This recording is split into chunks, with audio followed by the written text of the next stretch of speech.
तूच सुख करता तूच दुःख हरता अवघ्या दिनांच्या नाथा बाप्पा मोरया रे बाप्पा मोरया रे चरणी ठेवी तो माथा बाप्पा मोरया रे बाप्पा मोरया रे चरणी ठेवी तो माथा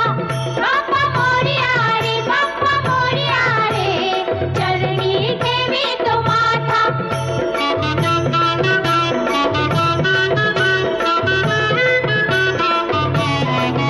पहा झाले पुरे एक वर्ष होतो वर्षान एकदा हर्ष गोड अन्नाचा होतो रे स्पर्श घ्यावा संसाराचा परामर्श पुऱ्या वर्षाची साऱ्या दुःखाची वाचावी कशी मी गाथा बाप्पा मोरया रे बाप्पा मोरया रे चरणी ठेवी तो